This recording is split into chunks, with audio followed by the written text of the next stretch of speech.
Welcome to the Women of Ihsan podcast. I'm your host, Sophia, and this is an invitation to join me and our amazing guests to find inspiration and insights into your own journey to Ihsan.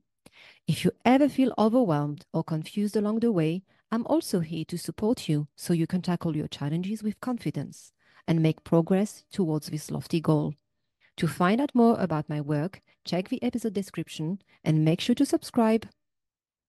والعصر إن الإنسان لفي خسر إلا الذين آمنوا وعملوا الصالحات وتواصوا بالحق وتواصوا بالصبر.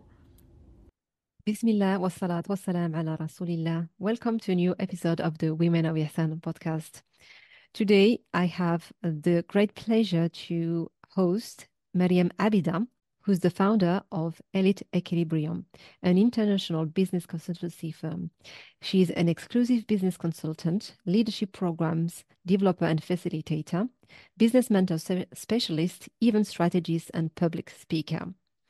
Meriem spoke at many esteemed seminars, events, and platforms, including TEDx in London, UK. It's an honor to have you, Jazakallah khairan, for making the time, accepting my invitation. Salam alaikum again and welcome. Wa alaikum salam wa rahmatullahi ta'ala wa barakatuh. Thank you so much for having me, Sophia. It's truly, truly a pleasure. Thank you. Thank you so much. So I'm so curious to get to know more about Meriem behind all of all of this incredible career that you have, all of this success. Can you tell us a bit more about yourself, maybe about your background, how it all started? Very good question. So, how it all started, I would say it all started with my parents, honestly, and I truly owe them all of this to my parents, to their support. They have been my inspiration to even my grandparents. So I come from a very diverse family myself, even though I'm from one nationality. However, there's diversity in my background. So on one side, my dad's side of the family, very passionate, loving Amazighi people. So that's my one of my halves, right? And I am from East Algeria, a place that is full of love, care, and passion. And truly, passion is running through our veins. And my grandparents, actually, on my dad's side, built and founded actually one of the first bookstores in their town.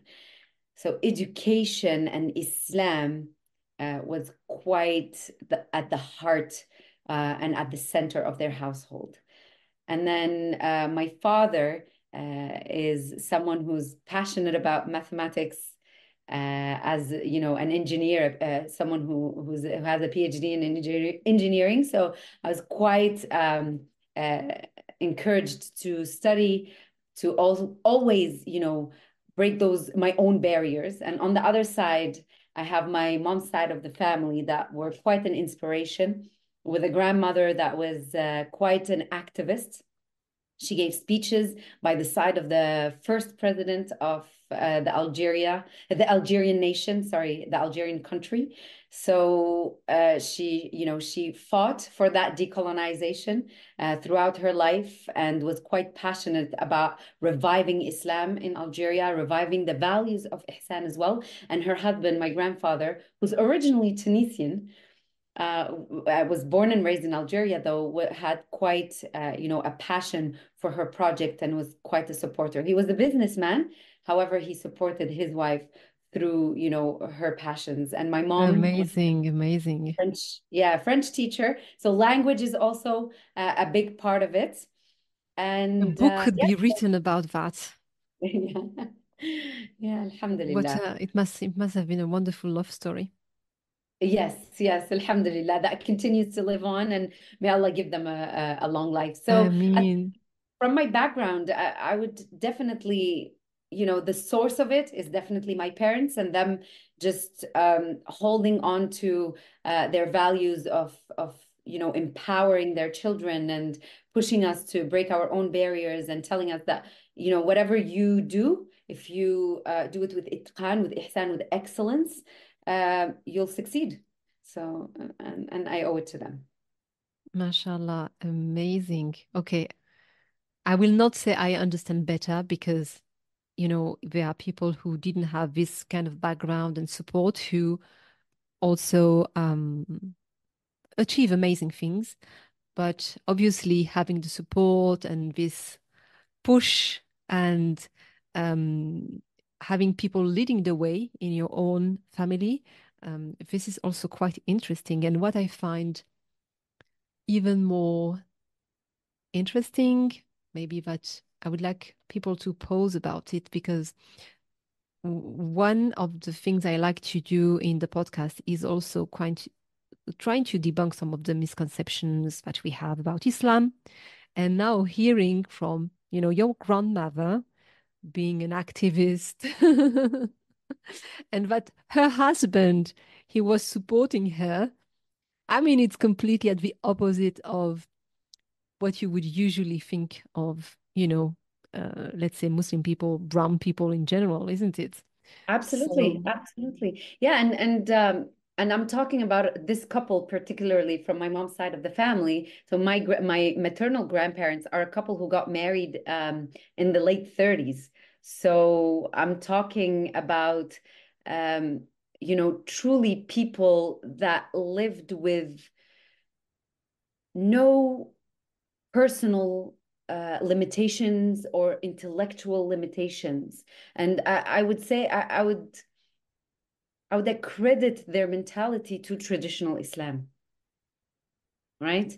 So her husband just saw her love and passion for justice, for her people, and he knew the impact that she can have in her society, and he was happy to support her in so many different ways, whether morally, inspiring her, supporting her projects financially as well. Their house was open to community, especially in that time, just having a phone in your home was such a big deal. So community was quite an important thing for them, and supporting their town was definitely something even more important for them.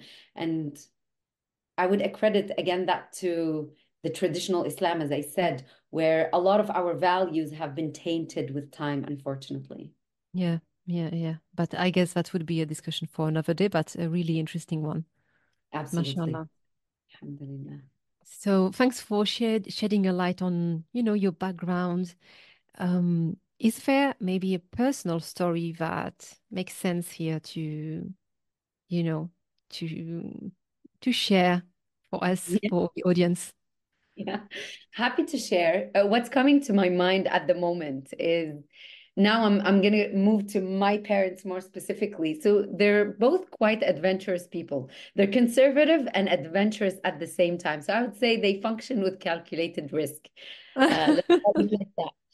So my parents actually traveled a lot. They lived in the USA in the late 70s, where my dad completed his PhD. We traveled, we lived obviously in North Africa and Saudi Arabia, and they've decided to move to Canada. So my international lifestyle has started at the ripe age of 6 years old, where my parents decided to move once again. So they were already living in different countries before I took my first breath, right? However, at the age of 6, we moved to Saudi, and then we ended up in Canada. And even within Canada, we explored. So through this exploration and moving from one country to another, I gained languages. I gained different languages, but I also gained different Arabic dialects even, right? And when I say I gained, it's truly a treasure that I hold with me, and I will continue to hold for the rest of my life. And inshallah, I will increase more and more languages. And through that, through those learnings, I just realized that in a way, Allah subhanahu wa ta'ala gave me that pathway of speaking to people. And I love that human connection. And I love learning new languages, learning about new cultures. Obviously, I have my own culture, my own background, my own beliefs and principles that are quite strong and deeply embedded. But I'm always happy to embrace other cultures and backgrounds. And basically, what I learned through this experience is that home is in the heart, and our heart should always be linked to Allah subhanahu wa ta'ala. So wherever you go, this is ardullahi wasi'ah. You know, this earth that we live in is quite wide, and it's all to Allah subhanahu wa ta'ala. And so wherever we camp, right, temporarily in this lifetime, or permanently in this lifetime, we should always strive for excellence, for ihsan, and to push our barriers further and further. So when I'm talking barriers, whether the ones you set for yourself or that society sets for you, right? Especially for me as a young teenage Muslim growing up in Montreal, French influenced province of Quebec, I faced many challenges. People telling me that I can't have a job because I'm wearing a scarf, right? As if having a scarf over my head will limit my neurological function and the functions that my brain is taking, right? So just being able to speak my own story in their own language helped me break those barriers. So it's my personal story in a way has always been about breaking those stereotypes in different ways, whether culturally, religiously, through language, etc. Yes, and inshallah, I will continue. Amazing, amazing. What would you like to learn next as a language? So currently, I am still in the process of learning Urdu. So my Urdu, I will say, is at the level of a cute little 5-year-old girl. Okay. So I'm able to maintain basic conversations, and I'm increasing my vocabulary. I have a teacher, so I'm definitely focusing on Urdu at the moment. Mhm. Next, I'm not gonna lie, I have quite an attraction towards Spanish and German. I am scared of the German language. It's quite complicated. However, I know it might be a polemic for me to say this, but I like the sound of it. It's So okay. maybe, It's okay. yeah, Like any language, there are dialects. yes, Some sound better than others, but what they call, Hochdeutsch, classical German, like yes, that you would usually hear from, educated people and so on. It's okay. I find it sounds good, but some dialects are really not that nice, okay. in my opinion. Yeah, yeah. But you wouldn't learn from, these dialects anyway. So, and what motivated you? I am also a language person. That's why I'm a bit curious. How did you choose Urdu? What is there a specific reason? What's I definitely did not choose it. I would say that Allah subhanahu wa ta'ala chose it for me. okay? I decided to learn Urdu for the sake of my son. My husband is Pakistani originally, so he's the English from the UK, born and raised there. However, he's Pakistani and he speaks Urdu. Okay. Obviously, mother-in-law speaks Urdu, and I wanted for my son to inherit, fully his heritage and to make sure that I will be supporting him properly in that process is for me to learn that language. Oh, mashallah. Beautiful. Yes, So it's alhamdulillah. kind of your love language. In a way, yes, absolutely. Yes. I would even say not in a way, absolutely. It is my love language. Yeah. Beautiful. Okay. So I'm a bit curious, but I found something, on the on the way. Mm. Um, I guess like anybody else, hearing from you now, someone might think, "Oh, what an incredible, journey! Like you never had any problem in your life." But after a certain time spent on this earth, we know that there's no such thing as someone having no problems, no challenges, no struggles. So in so in your case, are there any problems that you could share with us, or maybe just staying more general? Really, what's more interesting for me is what were the lessons that you draw when you were able to overcome those challenges and those problems? Very good question. So, my first comment is yes, I absolutely have problems, and many of them, as we all do, right? And every year, you get surprised yourself with the different challenges you face in life. And those challenges are only opportunities that Allah puts along the way for us just to develop and grow as people, whether on a personal level, on a professional level, on an artistic level, on a relationship level, all of it. And those challenges are truly gifts if we look at them the right way. Sometimes they might be really painful, and we want to avoid that pain or those challenges, those hindrances that we perceive them as hindrances, but truly they are gifts. However, I would say that what helped me was facing the pain, facing the challenge, and taking it on.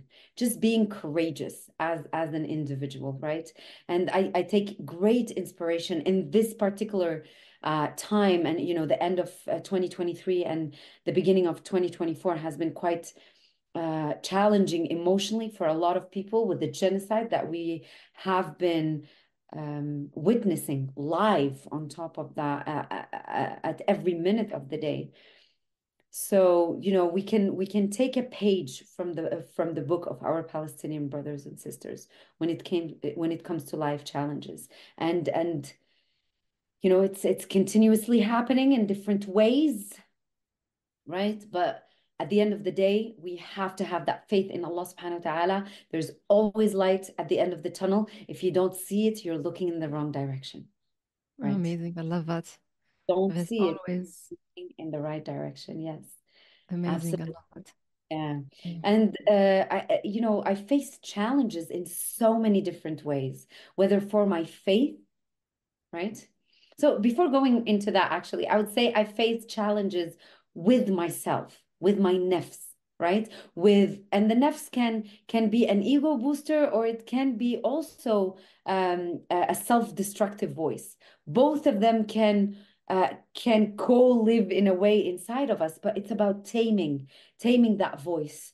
And that is through our relationship with Allah subhanahu wa ta'ala. So those personal challenges of putting the self to the side and also being an honorable person at the same time. How can you balance that?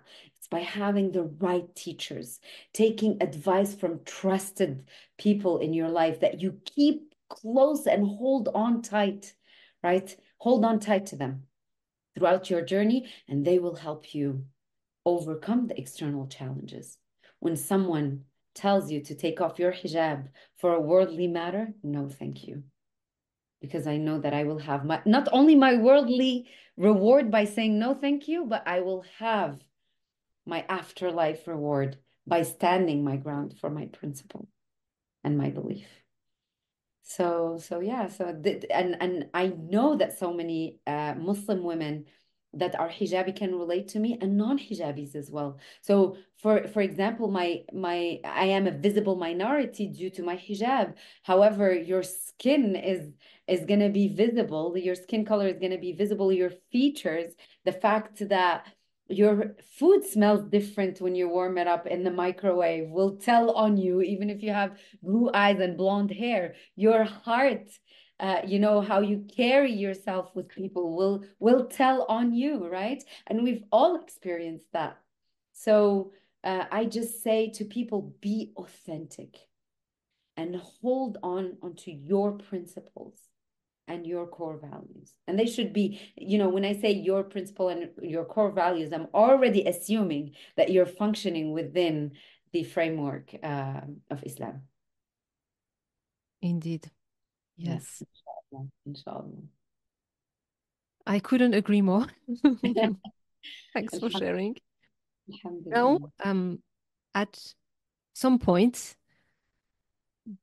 were there any misconceptions, limiting belief that were holding you back? I hear that you said that one of the greatest battle was against your own self, your nafs, and that you took upon yourself to break stereotypes early on in your life. Yes. Yes, So absolutely. when were you aware of this reality that, okay, this is a stereotype, misconception, or maybe just a story that you're telling yourself, which is just in your head? And how did you overcome these internal hurdles? I think in a way, and I believe that a lot of women will relate with me on this one. It's that question of, am I good enough to do this? Am I good enough to speak about this topic? Even though that woman might have a PhD in biology, in cellular biology.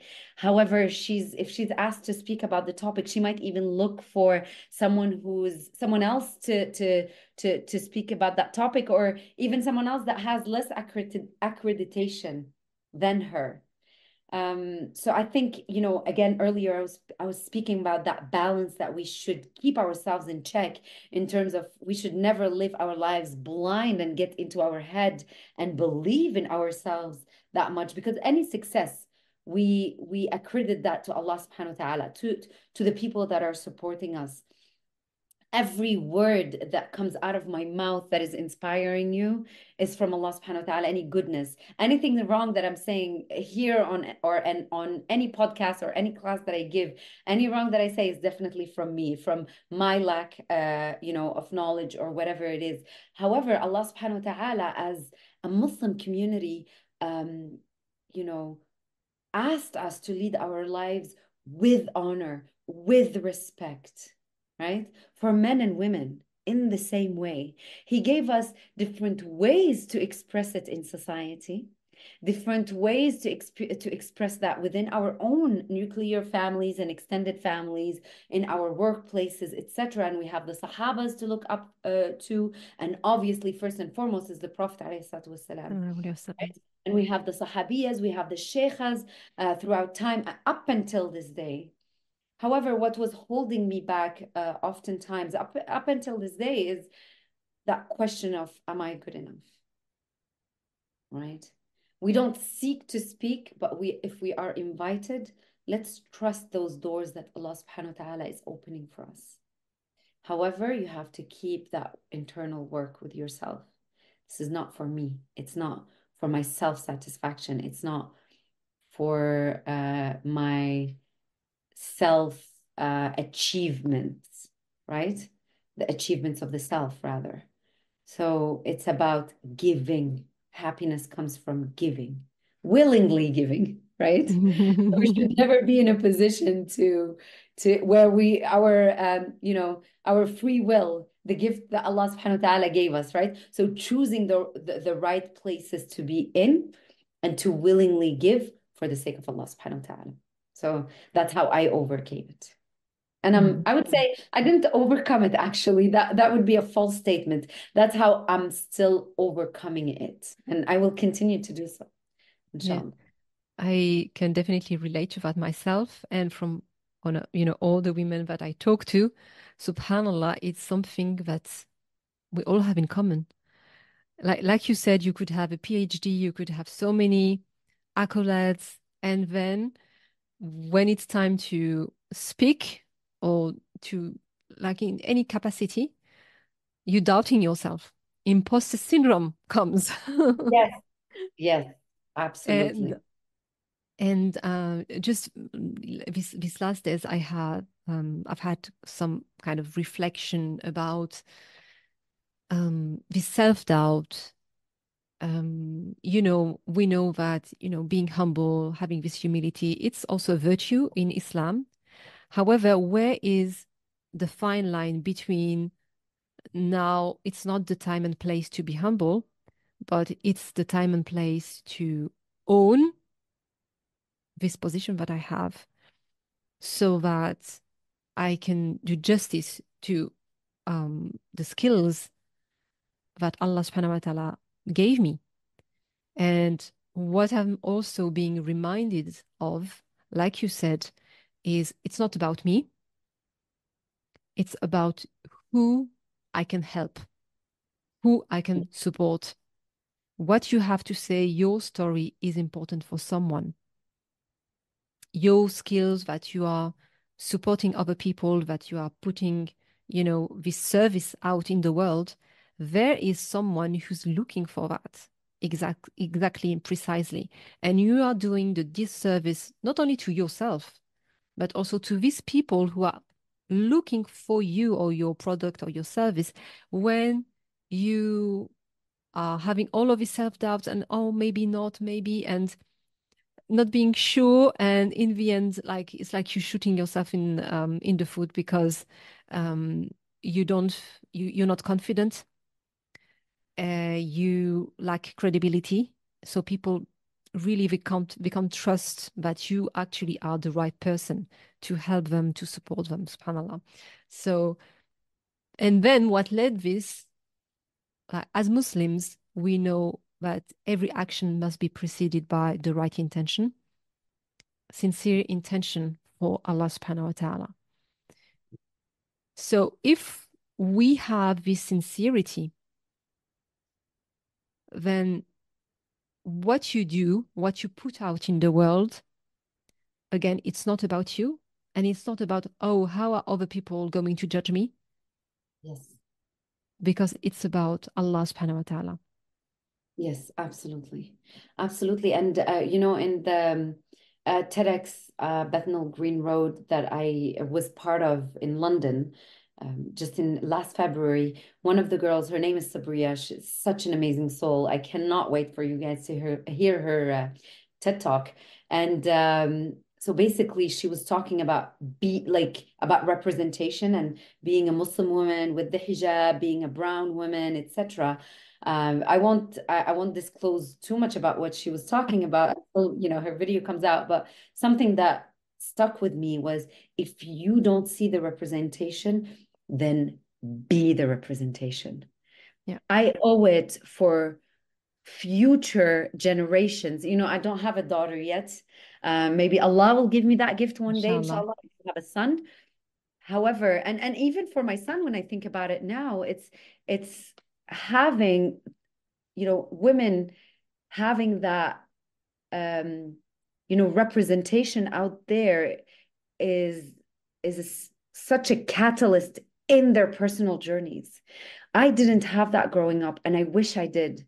Maybe the closest I would have seen was, basically, I was impressed just growing up seeing a woman with a hijab driving outside, right? The number of women wearing the hijab was so little. So when I saw one in another car, I would be like, yes. And that was the 14-year-old me. And I was like, and I'm going to be one of those, or seeing Mrs. Bin Ginna on Al Jazeera. She's quite a known journalist on there, very well outspoken, wearing the hijab in such an elegant and beautiful way, right? Where at that time, hijab and also Muslim men were represented in such an ugly way on the media. And I want to thank all the Muslim hijabis that are out there, utilizing social media in an appropriate way at this time to inspire those young girls that are growing up. And if we're not going to inspire them, someone else will. And it's not going to be the right inspiration. It's not going to be the right principles that are going to be given to these ladies. And then we're going to ask ourselves why our communities are breaking and the values are not right.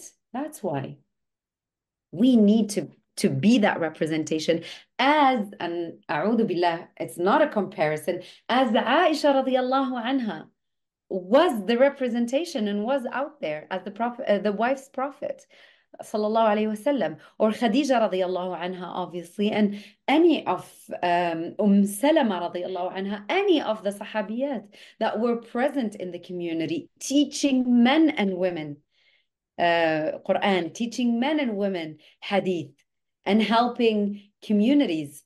Women were present, were very, very, very much present as business women in Muslim societies, as educators. Who founded The first university. You should be able to tell me that one, right? Yeah, it As a was, yes, yeah, it was Fatima Firhiya. First yes, university was founded in the, was it 7th century or the 8th century? I can't remember, but it was the first university in the world in Fes, Morocco, founded by a woman. yes. And I cannot wait We to tend go we visit. tend to forget like these are the things, historical facts that we tend to completely not even forget. Like we don't learn them. So if you don't know something, you can't even forget it. But Absolutely. it's completely not on the curriculum. Absolutely, absolutely. And you know, unfortunately, we live in a post-colonialism Islam where we inherited a lot of un-Islamic values that we ended up believing it was part of our culture or part of our religion Yeah. when it's not. Yes, yes. We come from a religion that encourages us to learn, men and women. Yeah, the And women, first word revealed to the Prophet sallallahu alaihi wasallam عليه was read. اقرأ, right? Mm, Absolutely, yeah. It absolutely. says it all, but again, if you don't know, you don't know. And then you were going to look somewhere else. And like you said, if you're not going in the right place, then chances are, you, like you said about the tunnel, then you're not looking in the right direction. So, subhanAllah. But it's one of the intentions of this podcast is really giving this representation. Yes, may Allah reward you. I mean, Absolutely. and every and all of these amazing, beautiful, inspiring ladies who come here and share their stories. Because again, it's not just about having an easy life. It's not. The dunya No, is not easy. It's a place of tests for a reason. We're not in paradise yet. I hear myself telling that often to, to people around me. We are not in paradise. Why are you surprised that you have problems? absolutely. And you know, you said earlier, like it is an uncomfortable place, but Allah subhanahu wa ta'ala also wants it to be that uncomfortable. So you look forward to meeting him, Yeah, for you to find your final abode, yeah, your place of comfort. This is not home. yeah, This is a passage, right? We existed thousands of years before coming onto this earth. Our souls met Allah subhanahu wa ta'ala, you know, thousands and thousands of years ago. Every single soul that you meet yeah, has met Allah subhanahu wa ta'ala, has you probably maybe have met them in, you know, previously to coming here. And we will meet again, inshallah, in the afterlife. So we, you know, Umar ibn al-Khattab spoke about it, radiallahu anh, spoke about it in such a beautiful way. You know, it's the counsel of a Sahabi, right? So we should take that advice seriously. He advised us to live for this dunya as if we will live to forever. We are not people who give up. We will fight for this life and we will work on ourselves and we want comfortable lives. And inshallah, we will seek to have wealth as well as a community so we can help and give. We come from, you know, if we're seeking to have is to give back, right? So that wealth will not fall in the wrong hands in a way, because Allah subhanahu wa ta'ala told us that even your wealth, even your rizq can change with your dua. You have an infinite map of potential lives that you can have on this earth, all pending on the choices that you make from day one, from the moment that you have that consciousness and you're making those decisions. Right? So we have to live for this dunya as if we're here forever. However, we also have to live for the akhirah as if we are dying tomorrow. Balance. yeah, Balance is key, right? And that's how Allah subhanahu wa ta'ala gave us. He gave us 5 calls, 5 meetings, if we're gonna take the business language. 5 meetings to which Allah subhanahu wa ta'ala is telling us, I'm here to listen to you. What do you need? Talk to me. Are we answering that call? And if That's the you are question. you answering that call properly, right? You want success in this dunya? How's your investment going for the akhirah? Right? And make dua. Always. May Allah give you success, inshallah. I mean, and you as well. The real success. The real Amen. success. That's what we are looking for, inshallah. Amazing. Absolutely. I'm so happy to have you on, Mariam, again. Jazakallah It's a khairan. pleasure. I'm just so pleased to have met you. You're such a beautiful soul. Oh my Thank you. God. No. Alhamdulillah. Subhanallah. May Allah make us better than what people say about us. Amen. Amen. Amen. But really, it's really I mean, like at some point I was, you, Mariam, you stay here, you be the co-host with me because it's exactly what this podcast is all about. Yes, we want success. Why? Because nobody wants to be poor. It's miserable, and we are not advised to do that. We need to seek this dunya in a halal way Yes. so that, like you said, we can help the community. Like, look at the state of the ummah now. It's really, subhanallah. I don't want you to go on this tangent, but we can see clearly that something is wrong Yes. when there's this abundance of richness, wealth, but millions in the ummah don't have to eat. There's Absolutely. clearly something is wrong. And I Absolutely. think with what is happening, what has been happening, and it is still happening as we speak, may Allah grant them ease and subhanallah, subhanallah. May Allah wake us up. Amen. I Amen. was like, I've been telling myself all these weeks, if we do not wake up now, when are we going to wake up as an Yes. ummah? Yes, Yeah. I want to have comfortable living. I have family.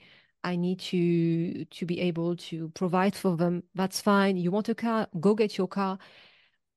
However, anything that you have extra, think about your akhirah.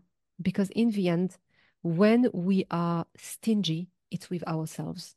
And Allah Yes. keeps repeating that as well. When you do something wrong, when you oppress, you think you are oppressing other people, but it's only your own self that you are oppressing. Everything will come back to you, the good deeds and the bad deeds. Yes. Subhanallah. And I was talking this morning on a very short podcast, and I was saying, like, people who go through hardships, but also the contrary is true. We are on a very, very short timeline here in this Yes. dunya. We, Absolutely. we spent thousands of years in the realm of the souls before Yes. being blown into the womb of our mother. And we don't even remember that. Everybody knows, yes, I was in the womb of my mother. Can you remember that? No. Does it mean that it doesn't exist? Well, we have evidence that, yes, you were in the womb of your Yeah. mother, so you cannot deny that. Yes. But everything before that, well, I don't know. I only believe what I see. So, subhanallah, it's just we are going to spend more time in our graves than we are spending here. Yes. What are we preparing for this moment that we are sure whether we have a faith or not, whether we're practicing, not practicing? The one thing that's for sure 100% is I'm going to die, but we don't like thinking about it. What have Yes. I prepared for this day when the last words of my book is going to be written? And what will be this last word? Subhanallah. I keep telling that. That's why for me, having this faith-based coaching and mentoring sessions is so important because we link everything with this reality, not the world we are in. The reality is we are going to stand in front of Allah subhanahu wa ta'ala. We are going to be put in a hole in the earth, alone, in the cold, in the dark. What are we taking with us? Absolutely. And like for myself as a business consultant, so working with my clients, and it's quite a diverse clientele. I work with Muslims, non-Muslims, and I have quite a large Muslim clientele. However, like I ask myself every morning when I'm showing up for my clients, when I'm going to a meeting, when I'm working, how am I showing up truly? What am I bringing with me? Right? Because Allah subhanahu wa ta'ala told us in the Quran, وَمَا خَلَقْنَا الْجِنَّ وَالْإِنسَ إِلَّا لِيَعْبُدُونَ. Right? So we were created to worship Allah subhanahu wa ta'ala. And the Prophet ﷺ taught us that even your profession, your work is worship.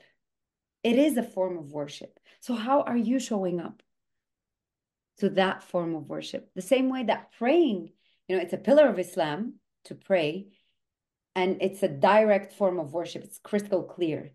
But your love for your children is worship. Cooking for your family is a sadaqah as a woman or as a man as well. But cooking for others, cleaning your household is a form of worship. Showering is a form of worship. So everything that you are doing should always be started with Bismillah ar-Rahman ar-Rahim. And the intention. Yes. This is in the name of Allah subhanahu wa ta'ala. And that's how you're going to automatically learn to correct your intention each and every time. And you're going to hear your role, because it's not for the person that is sitting in front of you. You're not doing something for the sake of a human being. You're doing it for the sake of Allah subhanahu wa ta'ala. You're saying, I know you are watching me do this. Give me success. And I want to do it with ihsan. I want to give my best and beyond. So yeah. I feel like you've answered my, my top question of the podcast, which is, what does it mean for you to strive to become a woman of Ihsan? So I feel like you kind of described it very well, but maybe is there anything else you would like to add to that? But you're going in a little bit deeper, because what does it mean for me? I don't know if I could claim that title even, but I am Striving. Yes, I absolutely. So I think what it means for me is just acknowledging my essence, that I am a vulnerable being that Allah subhanahu wa ta'ala created, and I just want to please Allah subhanahu wa ta'ala. That's what it means to me, to be a woman, to strive to be a woman of ihsan, just to please Allah subhanahu wa ta'ala, inshallah, and to seek forgiveness. Yeah, and I don't know about the audience, but they might like, sometimes I think, oh yeah, but every time I ask the same question. But have you noticed that every time I get a different answer as well? Absolutely, absolutely. That's why I said, like, but for me, and every person will have a different answer, because we're coded differently and our hearts are unique. They strive for the same thing for the sake of Allah subhanahu wa ta'ala. However, we will express it, live it, and feel it in different ways. Yeah. Yes. That's why that's what I say is we all have the same, alhamdulillah, we have the same destination. Absolutely. But the journey to get us there is absolutely unique, and it's different for each and every one of us. And this is this journey that I want to share. Absolutely. There's a saying in French, and I'm not going to compare Jannah to Rome. Absolutely not. But in French, there is a saying, tous les chemins mènent à Rome. So all the pathways will take you to Rome eventually. So as you said so beautifully, our destination, we're seeking the same destination, but we will get there through different turuqs, through different ways. Yeah. Beautiful. So there's also something I find interesting, because I really, I'm convinced that we need good routines, good habits to keep us on, to keep us striving for ihsan. I think we need some kind of, these good habits, let it be just the 5 daily prayers So that's why I'm also curious to know what are some of your routines that you do on a regular basis. Could be every day, but also maybe just, weekly or monthly basis that help you stay on top of your game. Yes, exercise. And I thought about it very quickly, but exercise tames me, but also boosts me. So it humbles me in the sense of like there is a physical limitation, even though I strive to, for example, push myself more in a certain exercise or another. But at the same time, it boosts me because there's improvements regularly with the regular exercise. So the more you keep up with it, the more strength you will gather and the more you will improve, inshallah. So, and this exercise for me is my investment in my well-being now, my mental health, my physical health, but also my physical capacity. Inshallah, if Allah subhanahu wa ta'ala gives me a long life. I always say I want to be able to tie my own shoelaces, inshallah, when I'm Inshallah, 18. inshallah, Yeah. inshallah. May Allah Yeah. grant you long, healthy, pious life that you see your grandchildren, grandchildren, inshallah. Inshallah. I Inshallah. mean, that's the next thing. Like for someone, like for me, I'm not like I'm not dreaming of having another child, even though when I see these small babies and when I think of my children who are already not babies anymore, I feel like, another baby. But then, I go back to reality. And so the next thing is really having grandchildren. Yes, yes, inshallah, inshallah. So I have a long way before that. My son is only 2, but MashaAllah, I, mashallah. I, I am already thinking about grandchildren. Yeah, yeah. Also still have a few years. But Yes, yeah, time flies anyway. So absolutely. inshallah, just yeah, to have kind of a perspective, what I would like to have in this life, like that would bring me immense joy, and it's really having grandchildren when I think about Absolutely. it. Not Absolutely. anything like not having, a mansion somewhere, or Yeah, it's really just, simple things sometimes. absolutely. Alhamdulillah. Can you share with us now your why, your vision, what impact you would like to have with your work, with your being, or a legacy that you would like to leave behind? Oh, subhanallah. Subhanallah. To be honest, like that's such a deep question, but if I have to simplify it, I think I think the legacy that I would like to leave is different ways that we can honor the message of the Prophet ﷺ Sallallahu alaihi wasallam. throughout our lifestyles, whether on a personal level in our relationships, family structure, the way we exercise, the way we work, the way we, show up for community. So truly different ways. And I think I cannot name them, but I am trying to live by them. And so the legacy itself will have to be extracted by whoever is observing.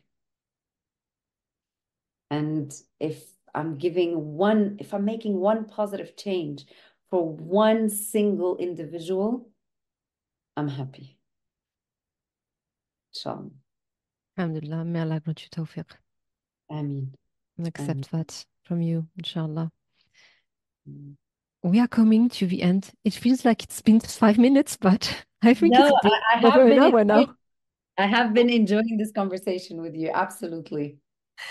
So, my last question.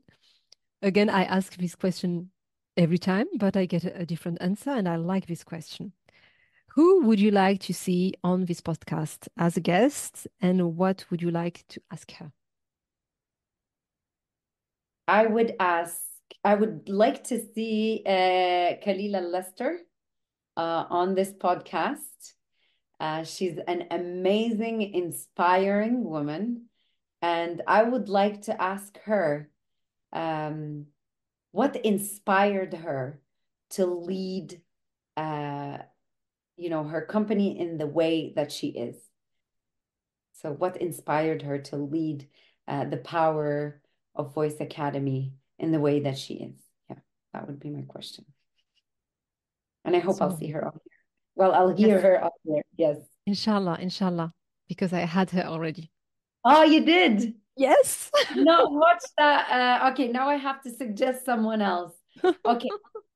Okay, I have to suggest someone else. SubhanAllah, I did. You have to send me the link to to that podcast. May Allah It's reward not, you. as we speak, it's not out yet, but definitely Okay. when your podcast is out, it will be out, inshallah. Okay. So that makes sense now. Okay, perfect. So another person, Sabria. So then that would be the next person. I'll give Okay, you her great. contact. I'd like to see Sabria on the I've podcast. invited her. I've invited her already, but she hasn't come yet. Okay, inshallah she will. So Inshallah. what's your question for Sabria? I would ask her, how did she come to apply to her TEDx talk and decide on the topic? Yes, Okay. and the direction she took. Yes, that would be Okay, my. I'll make sure to ask her, inshallah. I don't have a date with her yet. She's extremely Okay. busy, as you know. Inshallah, sometime in the summer, or inshallah, I will follow up with her and have a date, and we can do the recording, inshallah. Yeah, Khalila. She has to be here, or I mean, she has to be on the podcast because she was one of my inspirations as well. Yeah, So mashallah, she's amazing, mashallah. she is. Alhamdulillah. I think that's it. I don't have any more questions for you, except how can people find out more about your work, where to follow you on social media? So they can find me on LinkedIn with my name or Meriem Abida or on social media on elite.equilibrium. So elite is in the Roman way. It doesn't have an E at the end. Mhm. So elite.equilibrium, they can find me there, shoot us a message. The team is very, social. I'm also on the Instagram page as well. So if you have any questions, you can direct them to me as well, inshallah. Amazing. I'll get all of this in the episode description with your website. Yes. And now I have this question about because you stopped and said elite without a E. So now I'm curious because I'm a linguist as well. Yes. How did you choose the name Elite Equilibrium? So Elite Equilibrium, you're actually the first person who asked me how did I come to that name. So the story goes back to 2013 or 14, probably. So while I was doing my master's degree in intervention and change management, I had to create a company, a simulation for one of my master's classes, and basically pitch that idea. And the company was supposed to be like a consulting firm, and it was supposed to help people transition through managerial changes. And the name of that company was Equilibrium, coming from balance. So then, and I always loved Not the that. not the movie. No, not the movie. I didn't watch that movie yet. But yeah, so basically, equilibrium coming from balance Mhm, in mhm. terms of like creating that balance within great changes companies can go through. And that's my specialty. So intervention and change management. So then when I was actually in real life founding my business, I was working previously to creating the brand of Elite Equilibrium just under my name directly. And then I've decided to create that Elite Equilibrium. So it's about ihsan and excellence within balance. So that's, MashaAllah, amazing. I'm glad I asked. thank you so much. Thank And you. that nobody ever asked before, then I'm even more happy. Thank you. Thank you But so much. you get to answer new questions as well. Alhamdulillah. Amazing. Thank you so much again for being here. If you have enjoyed now the audience, if you have enjoyed this episode as much as I did, it was amazing. I wish I had another dozen of questions to ask, but now it's the end. Please show us your support. Rate the podcast with 5 stars. Subscribe to the YouTube channel. Follow us on social media. Tag us when you share. And we'll see you, inshallah, in the next episode. Meriem, salam alaikum. Alaikum assalam wa rahmatullahi ta'ala wa barakatuh. Thank you so much, Sophia, for having me. You're welcome. The pleasure was all mine. Alhamdulillah.